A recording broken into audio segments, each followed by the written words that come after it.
उषा के 2 बेटे थे, ऋषभ और सुनील। ऋषभ उसका सौतेला बेटा था। उषा हमेशा ही अपने सगे बेटे सुनील को ज्यादा प्यार करती थी। सुनील की शादी हो चुकी थी और ऋषभ की शादी भी निशा नाम की लड़की से हो जाती है। उषा सुनील की पत्नी कीर्ति को ज्यादा प्यार करती थी। एक दिन वो अपनी बहू कीर्ति के लिए साड़ी ले आती है। ये लो बहू, तुम्हारे लिए साड़ी लाई हूँ। कल पड़ोस की शादी में जाना है ना, तुम यही पहन कर चलना। तभी वहाँ ऋषभ आ जाता है।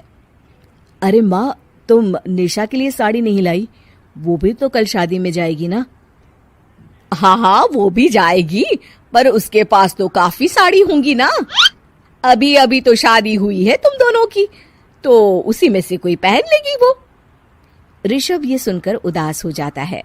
तब निशा कहती है, आप उदास क्यों होते हो जी? सही तो कह रही हैं मम्मी जी। मेरे पास तो बहुत साड़ियां हैं और सारी की सारी नई हैं। मैं उन्हीं में से कोई पहन लूंगी। वो बात नहीं है निशा। माँ मेरे साथ तो सौतेला व्यवहार करती ही थी, पर मुझे लगता था कि मेरी पत्नी के साथ वो ऐसा कभी नहीं करेंगी, पर आज उन्होंने तुम्हारे साथ भी वैसा ही व्यवहार किया।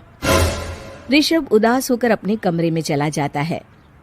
ऋषभ को उदास देखकर निशा को अपनी सास पर बहुत गुस्सा आता है। एक दिन उषा सुनील को कुछ पैसे दे रही होती है। ले बेटा सुनील, ये कुछ पैसे रख ले और बहू को कहीं घुमा लिया। जी मम्मी जी। सुनील वहां से चला जाता है। मम्मी जी, आपने इन्हें तो कभी पैसे नहीं दिए। ऐसा सौतेला व्यवहार आप क्यों करती हैं? बहू, ये किस तरह से बात कर रही हो तुम अपनी सास से? कोई ऐसे सवाल करता है क्या अपनी सासू से? सास? अरे जिस दिन से मैं इस घर में आई हूँ ना, आपने तो मुझे अपनी बहू माना ही नहीं। हमेशा कीर्ति भाभी के लिए ही सब कुछ लाती हैं। मुझे तो आज तक आपने कुछ दिया ही नहीं।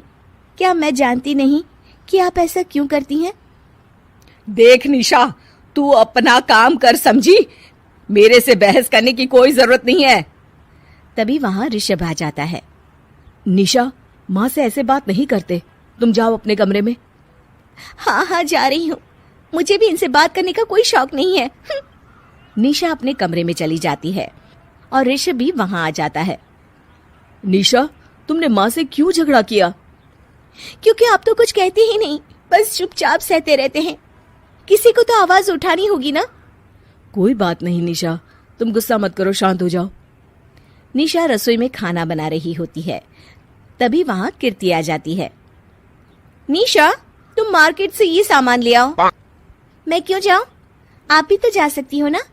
दिख नहीं रहा कि मैं खाना बना रही हूँ? हाँ तो क्या हुआ, खाना बनाने के बाद चली जाना। हाँ, खाना भी मैं ही पकाऊं, बाजार जाकर सामान भी मैं ही ले आऊं। खुद तो कुछ करोगी नहीं, है ना? ओहो, जुबान तो देखो कैसे चल रही है। सुनो, तुम अभी आई हो इस घर में, तमीज में रहो, वरना सासू माँ से कहकर मायके भिजवा दूंगी तुम्हें। हाँ। ओह, हाथ लगाकर दिखाओ मुझे, देख लूंगी। बहुत मनमानी हो गई तुम दोनों की, समझी? निशा लिस्ट कीर्ति के ऊपर फेंक देती है। कीर्ति निशा को मारने आती है तो निशा उसका हाथ मोड़ देती है। मर गई रे, छोड़ मेरा हाथ। आज के बाद मुझसे कोई बदतमीजी की तो अच्छा नहीं होगा।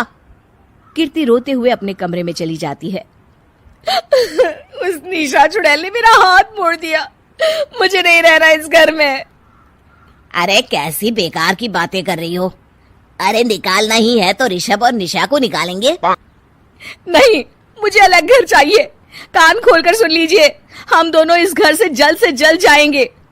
आप नए घर का इंतजाम कीजिए बस। मैं इन दोनों के साथ ज्यादा नहीं रह सकती।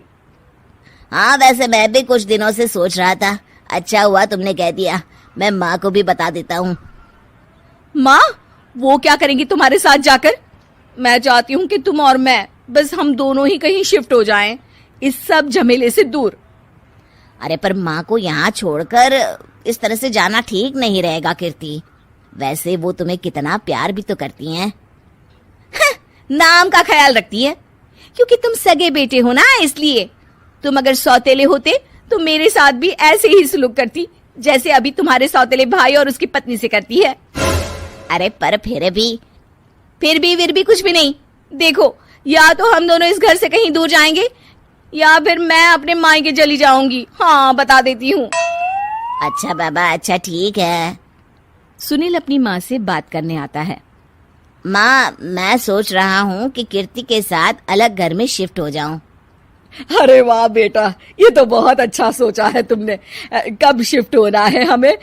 मैं भी पैकिंग कर लेती हूँ। अब नहीं माँ, मैं और कीर्ति ही जाएंगे बस। आप तो यहीं रहो, ये पुश्तैनी घर भी है ना आपका। अरे बेटा, तू तो मेरा सगा बेटा है, तू ही मेरे साथ ऐसा कर रहा है। मुझे अपने साथ ले जा बेटा। तभी वहाँ कीर्ति आ जाती है। अरे माँ, आपको पता भी है कि किराए के घर में कितना खर्चा होता है, और अगर आपको भी लेकर गए तो और खर्चा होगा। आप तो बस यहीं रहो इसी घर में। कोई बात नहीं सुनील, तुम लोग चले जाओ। माँ यहीं रहेंगी हमारे साथ। हम माँ का ख्याल रखेंगे, तुम लोग अपनी गृहस्थी संभालो। निशा को ये देखकर बहुत खुशी होती है। वो मन ही मन सोचती है, अब आया ना ऊंट पहाड़ के नीचे। अब मम्मी जी को पता चलेगा, बड़ा सगा और सौतेला करती रहती थी। सगा बेटा तो जा रहा है छोड़कर, अब आएगी इन्हें अकल, और नहीं आई तो मैं अल्लाह कर रहूंगी। निशा अपनी सास को कैसे अपने सौतेले बेटे से मिलाएगी, जानने के लिए देखिए सौतेली माँ पार्ट 2।